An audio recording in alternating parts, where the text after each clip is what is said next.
दुनिया की चौथी सबसे बड़ी भारतीय सेना को नया प्रमुख मिल गया है। थल सेना के सह प्रमुख लेफ्टिनेंट जनरल उपेंद्र द्विवेदी अगले सेना प्रमुख होंगे। लेफ्टिनेंट जनरल द्विवेदी मौजूदा सेना प्रमुख जनरल मनोज पांडे से 30 जून को दोपहर बाद पदभार संभालेंगे। जनरल पांडे पहले 31 मई को रिटायर होने वाले थे, लेकिन फिर सरकार ने उनका कार्यकाल 30 जून तक बढ़ा दिया था।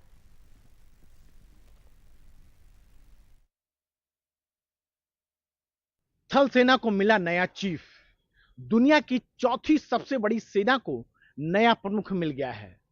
थल सेना के सह प्रमुख लेफ्टिनेंट जनरल उपेंद्र द्विवेदी अगले सेना प्रमुख होंगे।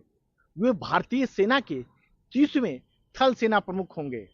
लेफ्टिनेंट जनरल द्विवेदी को सेना प्रमुख बनाए जाना मोदी सरकार के तीसरे कार्यकाल की सबसे बड़ी नियुक्ति है। लेफ्टिनेंट जनरल द्विवेदी मौजूदा सेना प्रमुख जनरल मनोज पांडे से 30 जून को दोपहर बाद पदभार संभालेंगे। जनरल मनोज पांडे पहले 31 मई को रिटायर होने वाले थे, लेकिन सरकार ने उनका कार्यकाल 30 जून को बढ़ा दिया था। 1 जुलाई 1964 में जन्मे लेफ्टिनेंट जनरल द्विवेदी मध्य प्रदेश के रीवा के रहने वाले हैं। शुरुआती पढ़ाई लिखाई सैनिक स्कूल रीवा में हुई। नेशनल डिफेंस एकेडमी के छात्र रहे लेफ्टिनेंट जनरल द्विवेदी साल 1984 में सेना के जम्मू कश्मीर राइफल्स के 18वीं बटालियन में भर्ती हुए।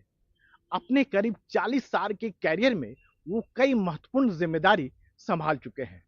थल सेना में सह प्रमुख बनने से पहले वह उधमपुर में उत्तरी कमान के प्रमुख थे।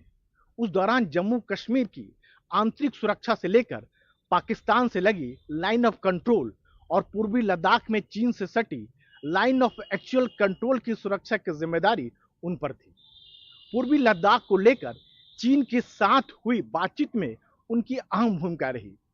सेना के नए प्रमुख के पास उत्तरी और पश्चिमी सीमाओं में काम करने का शानदार अनुभव है।